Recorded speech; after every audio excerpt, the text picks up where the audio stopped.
allegiance to the flag of the United States of United States of America, America, to To the the republic republic which which stands stands one nation, under God, indivisible, indivisible, with liberty injustice and for all. justice for all. Moment of silence for our firefighters and policemen and those who keep us safe.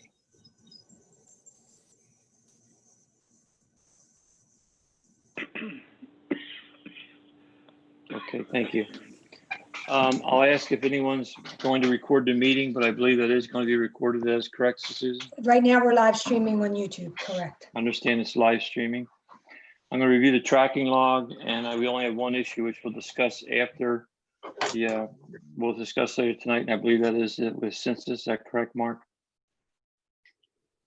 Sorry, say that again. I'm sorry, we have on the tracking log, we only have one issue, and that has to do with Yes. census.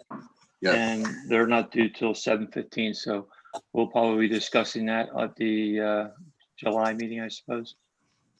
yeah, we just got revised plans today, and I talked, and you'll have a review done for us for your next meeting. Okay. We don't have anyone from the public, is that correct, Ruth? Or Yeah. Susan? That's correct, yes. Okay, so I'm not going to ask for public comment. Approval, any comments on the meeting minutes from May 6th? I have no comments. I have none. None. Okay. Motion to approve.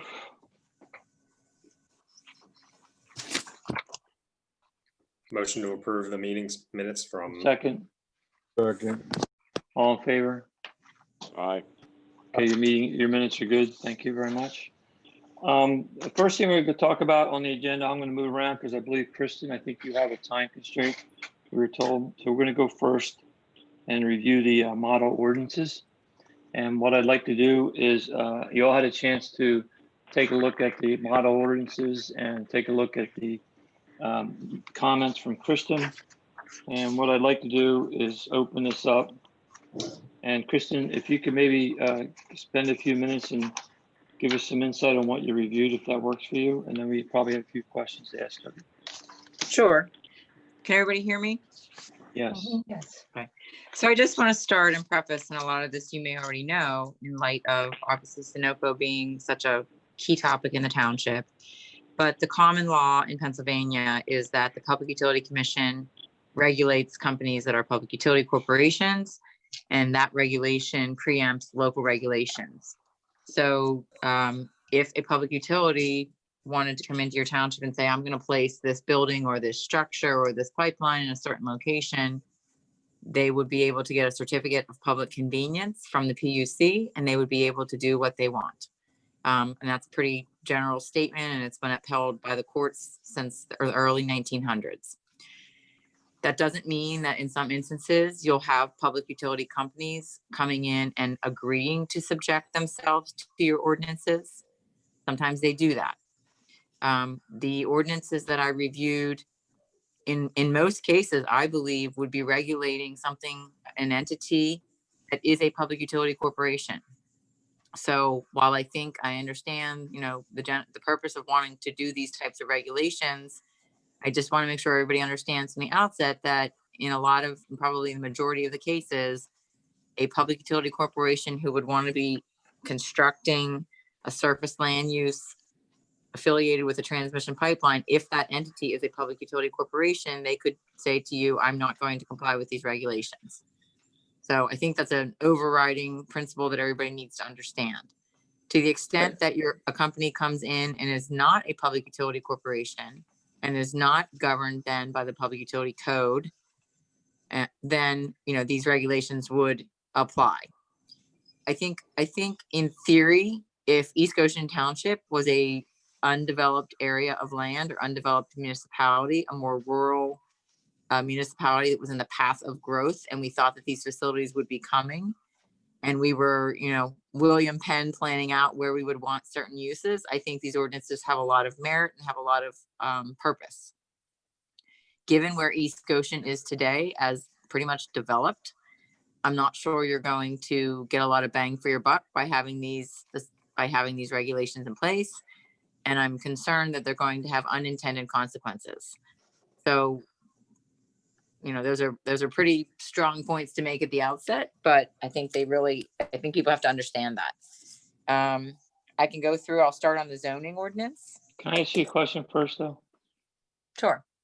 So just on your comment, where you indicate that the public utilities aren't regulated by the municipalities, I think on the zoning ordinance, that has to do with public utilities putting a structure in, but the subdivision and land development, I believe that would apply to private individuals or private owners of land if they want to change something on their land. Correct me if I'm wrong on that. No, you're correct. That's right. Okay. And that was Okay. gonna be one of my other comments, is that some of the regulations aren't on the public utility company itself who's proposing to construct something, but on an adjacent landowner or a private landowner within a certain distance of an existing facility. And my point on that would be that again, it's a laudable purpose. I'm not at all suggesting that the purpose is not well intended, because I understand what the intent is, but people are buying their land. Number one, you're putting a significant onus on a property owner to go and do a lot of research as to where these facilities are located. And without looking specifically at where, for example, today, some of these facilities are located and how they would impact existing properties' abilities to develop or redevelop, it could have a significant impact. Some of the setback distances are fairly, 750 feet, 1,000 feet. They're pretty long, pretty big. So we can get to the specifics when we get to that part of it, but it's almost like you're penalizing the adjacent landowner or the landowner who's within that distance for what they can and can't do because they happen to be near where a transmission facility is located. So I just think that before you adopt any sort of a model ordinance, you have to understand what its impact is going to be on properties within your township. Okay. Well, what I'd like to do to be efficient going forward, let me put, I'm not sure you need to go through each individual comment unless there's a specific one you think might be worthwhile of raising for discussion. Maybe I'll have the members of the planning commission, if you have any specific questions regarding some of the comments that Kristen made, I'll just go around and let you folks ask those if that works for you, Kristen. And then I have a few comments at the end. Does that work for you? Sure. Okay. So anybody want to start? Dan, you want to start? Do you have any questions on Kristen's comments?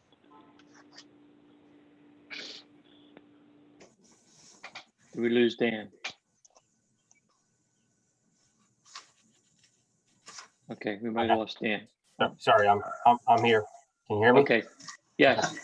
Do you have any questions on any of Kristen's specific comments on the two draft ordinances? No, I don't have specific comments. I really thought this was going to be more of a dialogue of this, and I believe Mark and Gabrielle are going to show us some exhibits of how these setbacks are. I actually am not exactly sure what you guys are showing, Mark and Gabrielle, for us here, but I was from our last meeting or 2 meetings ago. It was my understanding that we were going to evaluate and kind of look at some of those setbacks and see where these pipelines are in relationship to the existing properties and those impacts. And that is, I mean, my biggest concern is the property owner's rights who own a property there currently and now are going to be told they need to stay away from this pipeline that's existing, and they can't do their addition on their house because of these setback requirements.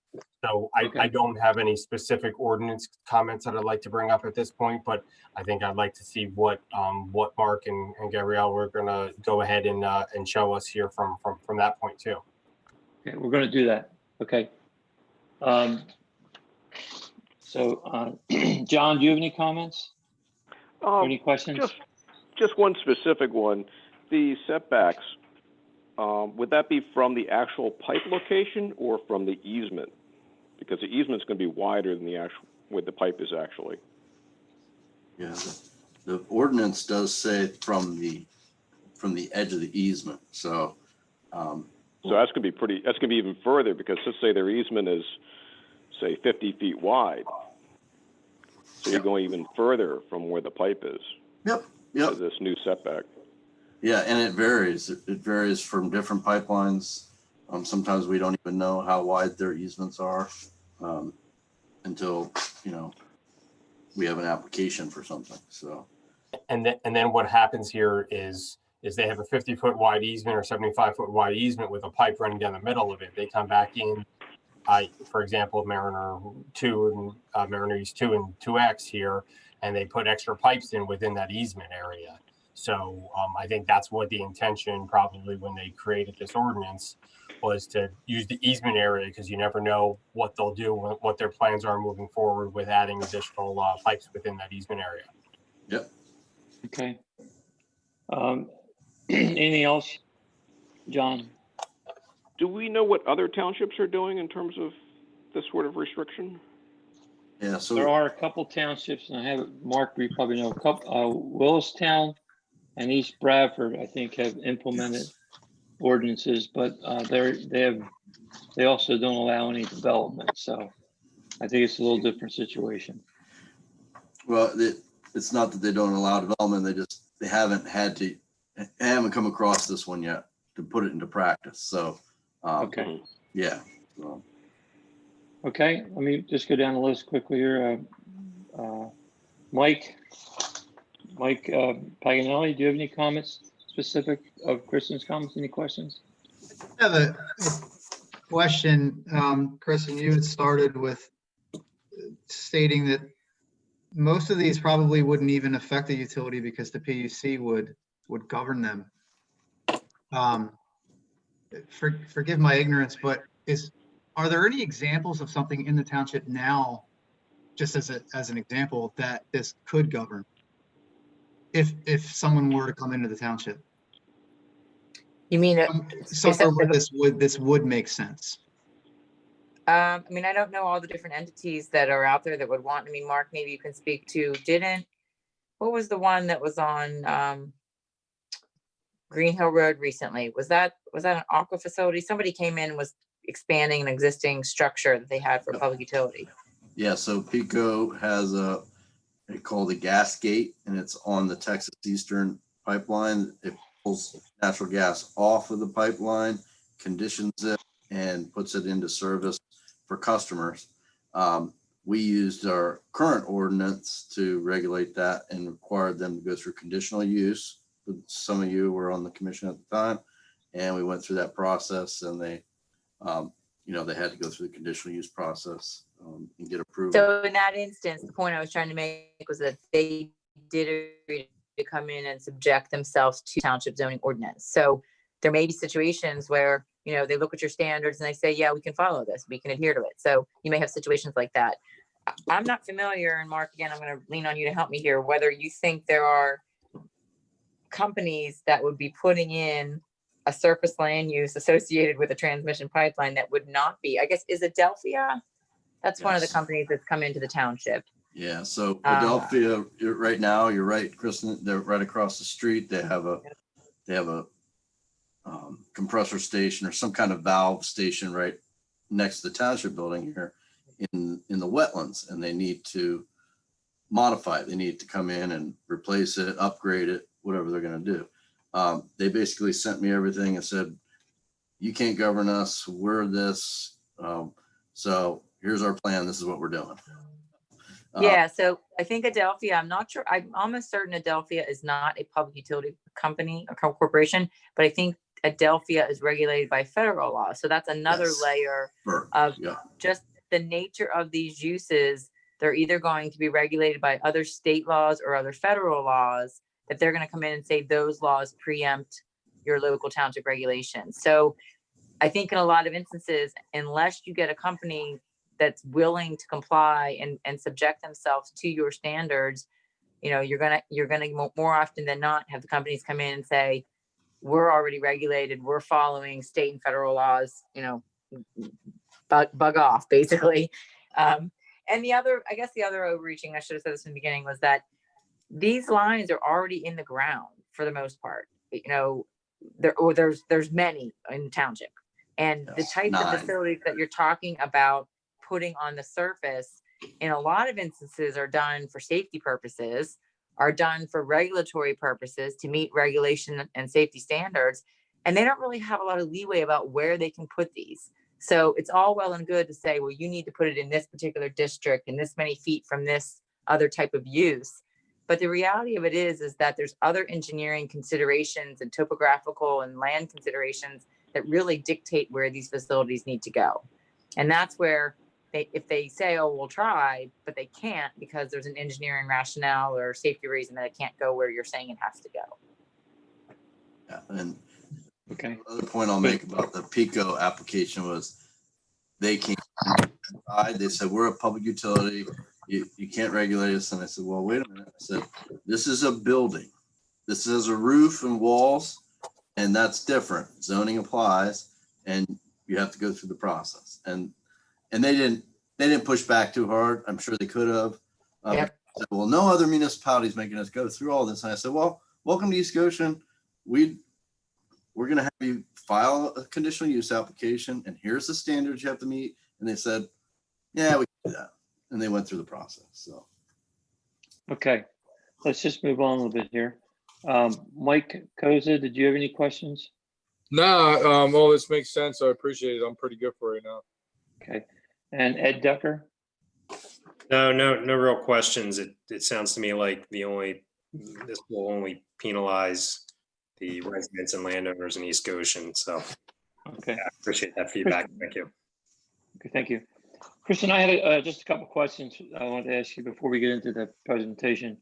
I think you answered the first one. I was gonna say, what legal authority does the township have with the pipeline dealing with the public utility? I think you answered that question. The next one I had was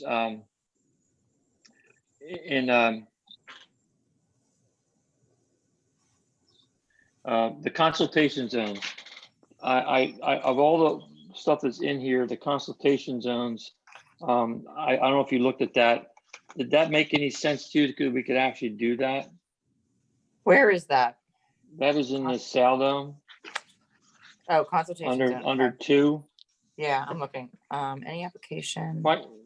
My question is, when I look at the consultation zone, it looked to me like it's really just asking these people to supply stuff that I don't think they have to really comply with. Right. My comment was the applicant has no control over whether the pipeline operator has reviewed the documents provided to them.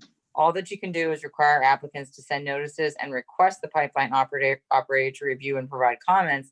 But sometimes you're sending it off to a black hole. I mean, it just, you can ask them to do it, but whether they get anything back, I mean, you're making the applicant contact the pipeline operator, provide them with the documentation.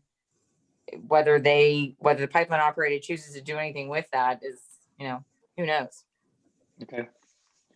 And Yeah. So for example, I'm sorry, let me go back. Page 3, under consultation zone, which is paragraph 2C, you're making the applicant verify that the pipeline operator has reviewed the documents. Well, how are they going to do that? They don't have control over that entity.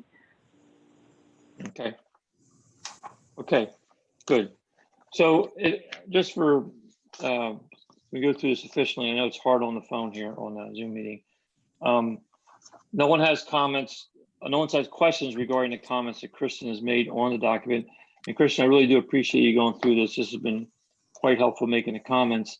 The next thing we wanted to do was Mark was going to show us where this may impact on the township. And I'd like to go through that just to get a feeling for where you think what type of impact this would have on the township of where this pipeline goes and how that would impact some of the things that we need to keep track of. So I'd like to do that next. And then when we get through that, I think I'll just go for a roundtable of comments. And the next thing we'll see what we want to do is we'll see where we want to go forward with this. Okay, Mark? And Kristen, did you say you had a hard stop?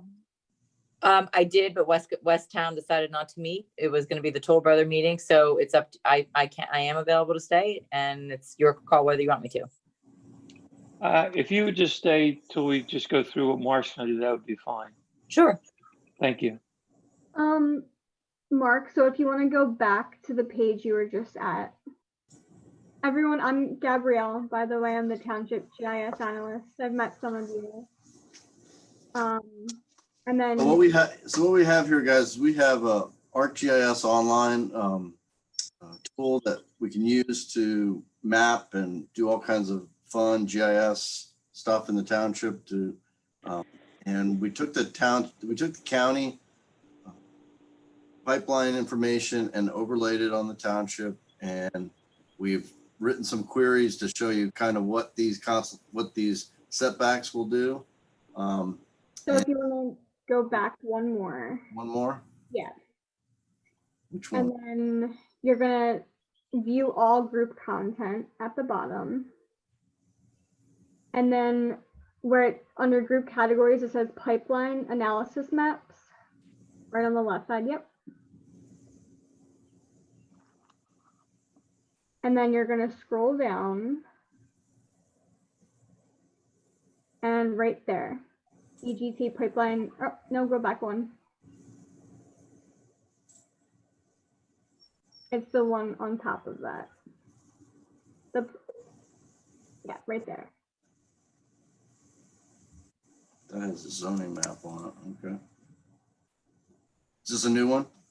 Yes, this is the one that we played with yesterday. So if Okay. you're going to open that in the map viewer.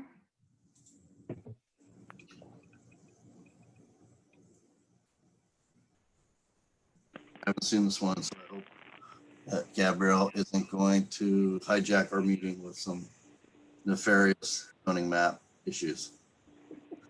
Okay, so If you want to click the middle icon all the way at the top under details, on the left hand side. Oh, no, keep going up. Where it says legend, the middle icon. Yeah, that one right there. And those are all the layers that I see. Right. And I labeled them better. okay. So this currently you're seeing the approximated pipeline easement, 50 feet, like John mentioned, and that's 50 feet from the pipe. In some cases, there's 2 pipes, so it might be doubled up. So you might actually have, much more than that. The Adelphia pipe we were just talking about is right here. If we wanted to show in the one example, here's the Chester County consultation zones overlaid over that. So it's kind of what the county puts out there as this pipeline, and that's 1,000 feet from each of the pipes. Mark, can I just hold you up for a minute? When you say that's the Chester County consultation zones, does that mean you took the definition of the consultation zones and overlaid it by the pipeline? No, so the county had already had some data that they had out there for folks to look at as part of their pipeline efforts to educate the communities. And that's just 1,000 feet from the center line of the pipe. So it's just graphical representation. So if I understand what you're saying, that shaded area is 1,000 feet from the pipeline. Yeah. Is that what you said? Yep. Each one's a different color. Okay. It's a different company. So Okay.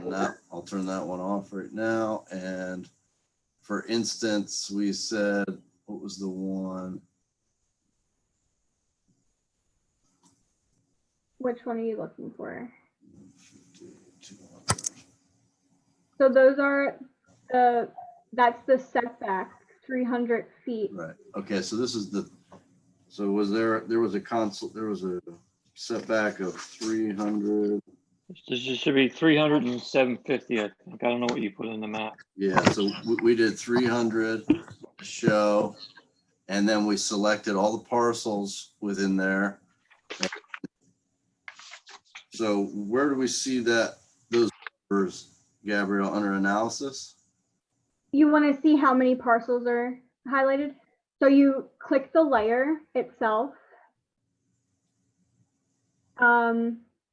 The top layer, and then the table icon, the second icon right there, shows the actual table.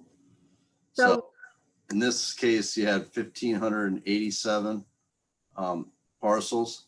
So that affected, you can see the business park here was all these parcels on the eastern boundary are affected. And as we scroll out, you'll see just through the industrial area over here, Applebrook in the park, and then over near the corporate park west, you've got Comcast and Lavazza, the entire Hershey's Mill, Wellington, Giant Supermarket. So And Mark, just, that's for 300 feet? 300 feet. So some of the big Okay. ones out there, obviously, that we have left to develop, the one right across the street from the Sunoco, which is that 15-acre residential R2 that could be affected. There's been a lot So of, let me just stop you there, Mark. This is where I wanted to ask a question, Kristen.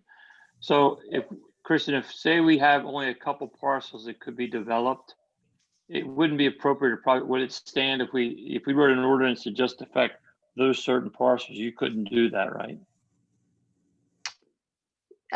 You mean in terms of establishing setbacks from these types of Yes. facilities? No. Yeah, like I couldn't No, because- specify a particular, that would be inappropriate, right?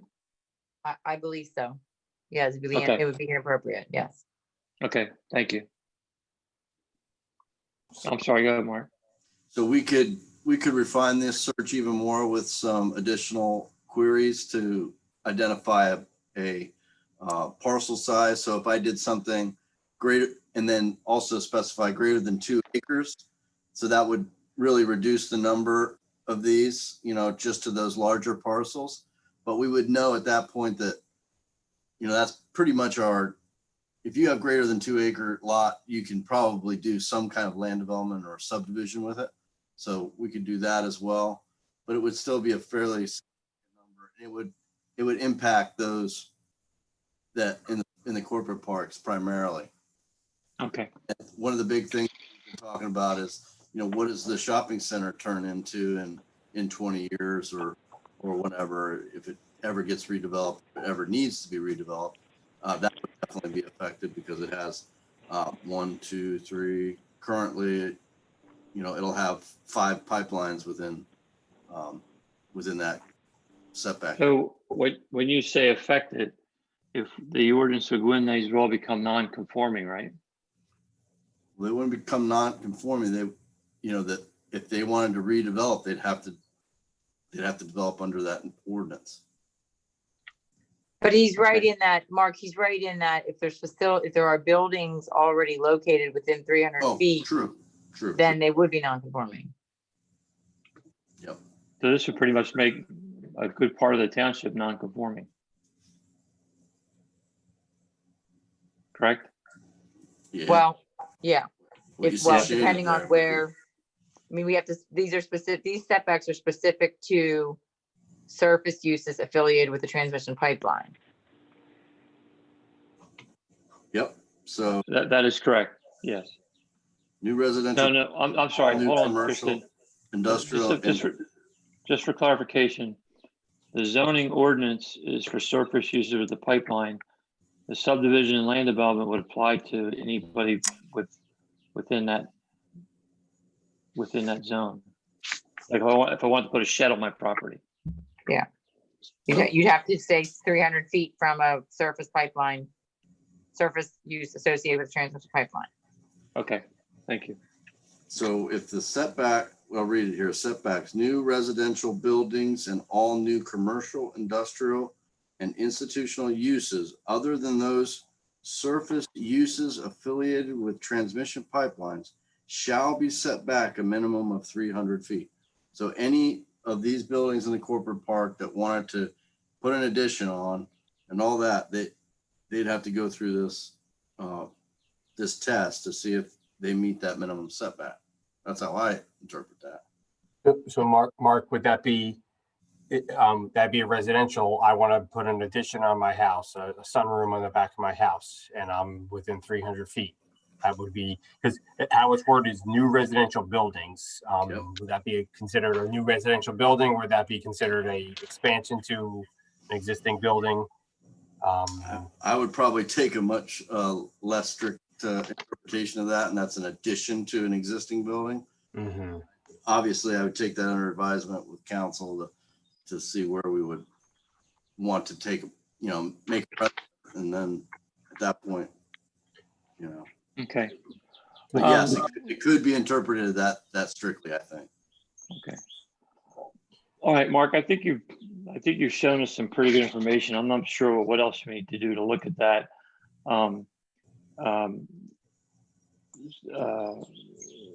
Is there something else you want to show there at all? No, just the tool is there that we can refine it. We can write these queries.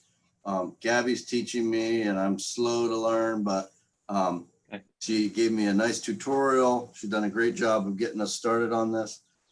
So definitely. So here's what I'd like to go with this. I'm going to have to get in touch with the pipeline folks. They owe me some answers. I asked for what the basis was of the setbacks, which I think is the biggest impediment to most of the stuff we're talking about.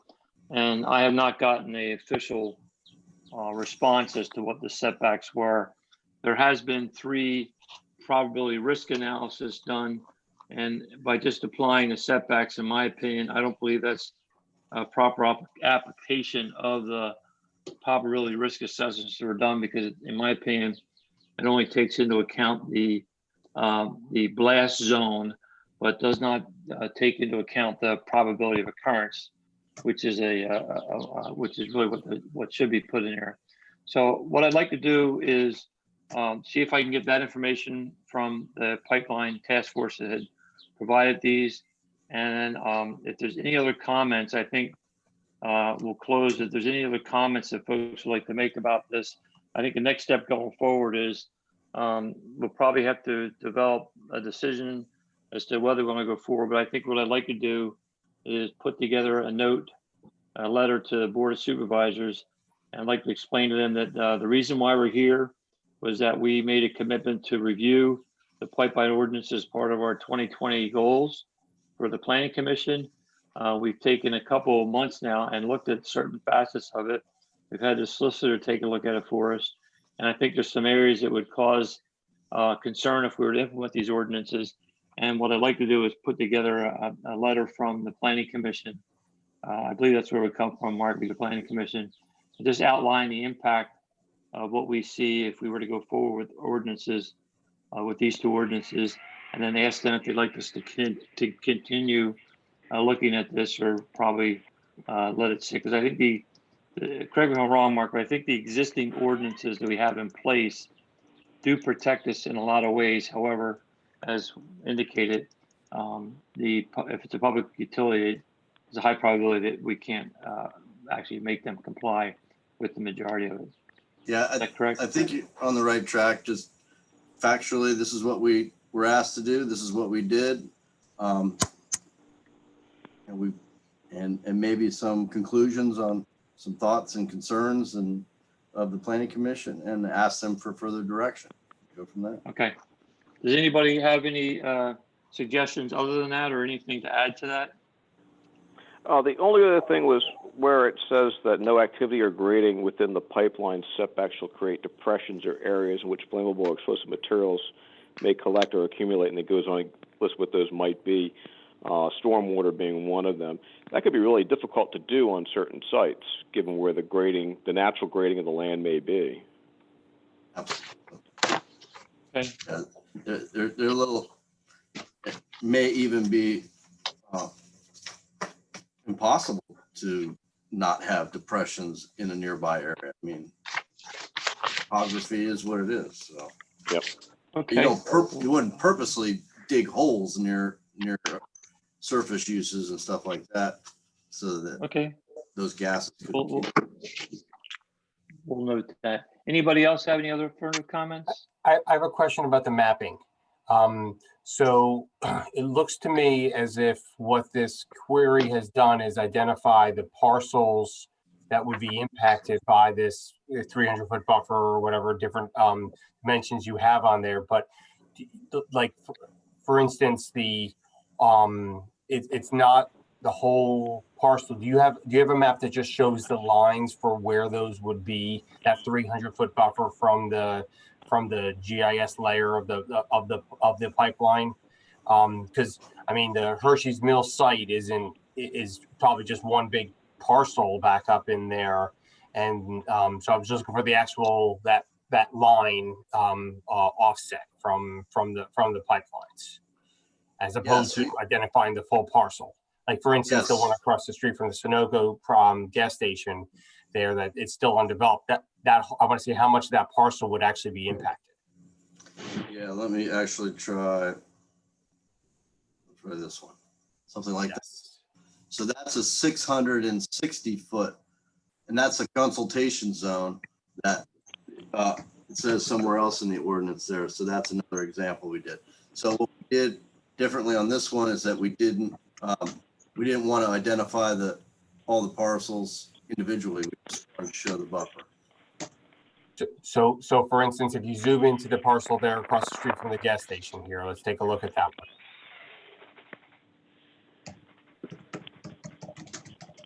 So that's a 660 foot one. The setback requirement talked about either a minimum of 300 foot setback.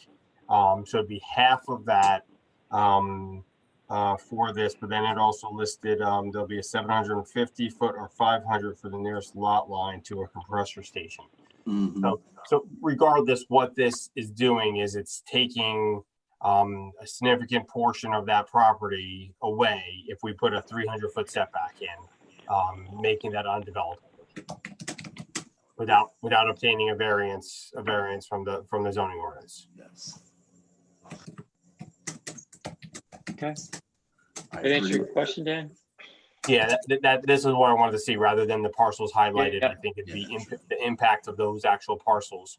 So then all the business park in there, those would be the setbacks. Any of those buildings that are in that area would potentially be, this is a little bit farther, 660 feet, but those buildings couldn't do, the ones closest to Boot Road could not put a building expansion on, even in the front of the building, away from the pipeline, if it happened to be within that 300 feet.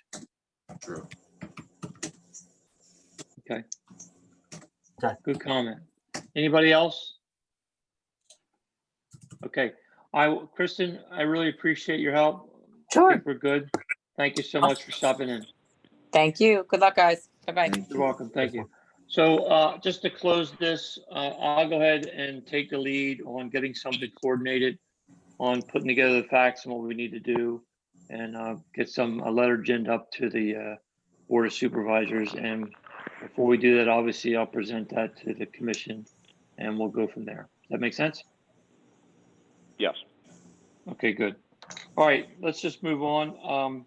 Moving I want on. to just thank Gabriel real quick, and thank you for all your hard work. And if you don't have to stick around if you don't. If you guys need the map, I'm more than happy to stick around and help you out with it. But I think we're done with that. We're done with the map. We really appreciate it. Very nice job, Gabriel. Appreciate it. Thank you. You guys have a nice weekend. I look forward to meeting you in person. Oh, thank you. Hopefully soon. Okay, take care. Everybody. Thank you.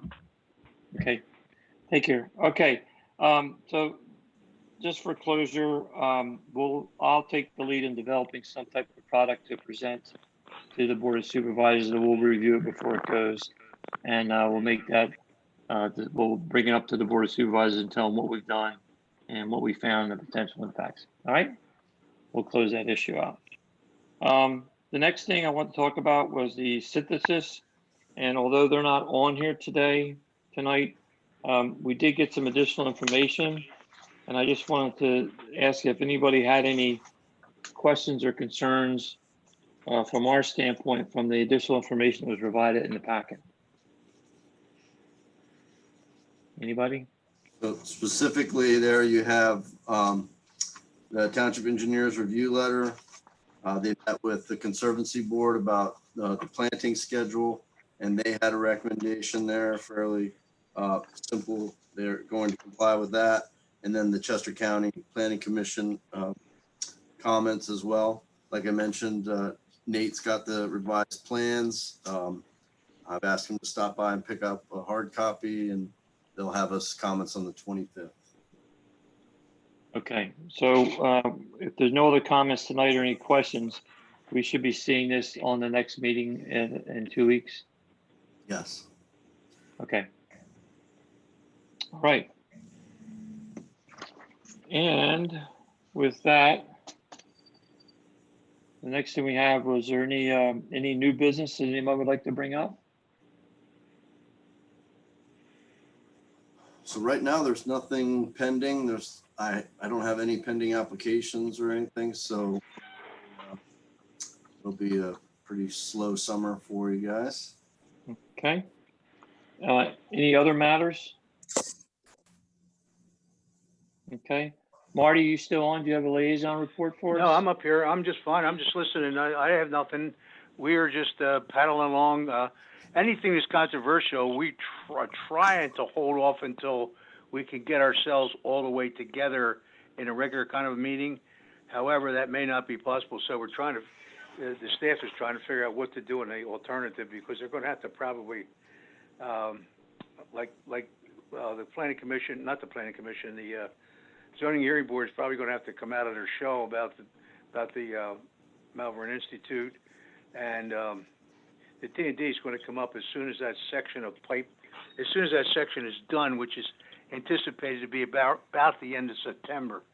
And I'm not sure what we're going to do at that point, because if we have a meeting like we had the last time, there was like almost 200 people there, and I don't know where we're going to put 200 people with 6-foot spacing, because I think you still have to have the spacing requirement, even if you move up to a green level. Does anybody know? I think I'm right about that. Yeah, that's the guidance at this point. So they might send Mark Gordon out to find a place to, if anybody has a house big enough, we can use that. But meeting is after, the simple fact Mark? of the matter is that it's tough to work on the on this thing without being able to see people directly, and it really makes it tough if you got a controversial situation where you know you're going to have a lot of people. You may end up with them at your meeting, and then we may end up with them at our meeting, and it becomes a little bit of a dicey situation. So we're working on that. The staff is really the ones that have to figure out what to do. The rest Marty, of it, which particular issue are you talking about? I missed it. well, T&D for sure. Malvern Institute maybe. Oh, the T&D. I'm sorry. I did not hear you. I apologize. Yes, Okay, I got it. I'm with and you. it's also, there's a noise ordinance floating around that has to get taken care of. That may or may not generate a lot of traffic. I'm not sure. Yeah. But the T&D will definitely do it for sure. Malvern Institute could, particularly with the delay, but I'm not sure of that. But I know T&D will definitely do it for sure. Yeah. In a big way, kind of. I can't imagine that the same people that came the last time won't come again. So we'll see what Okay. happens. But other than right. that, there's really Well, nothing going on. Okay. Ernie, I had one question. Yes. Have any restaurants requested outside seating? No, Okay. not that I'm aware of. Mark would know better than I do, but I haven't heard of any. At this time, they haven't approached us for any outside seating, although we don't prohibit it over at the shopping center because they have a large sidewalk. They haven't asked to do anything in their parking lots or close any streets like the borough, obviously. So we don't have that issue with the restaurants like the borough does. Would that Okay. come to us, Mark, or does that come through you? It would stay with the staff. We would look at things for obviously safety and for the patrons, but yeah. Okay. All right. Pending any other questions, I'm gonna, does anybody else have any other questions or any other business? Okay, good. How about a motion to adjourn? Motion to adjourn. Second? Second. John, second. All in favor? Aye. Aye. Meeting adjourned. Ruth and Suzanne, thank you very much. Really appreciate it. And Mark, great job with the GIS, and Gabrielle. She really put a lot of things in perspective, so I really appreciate that. Good. Yeah.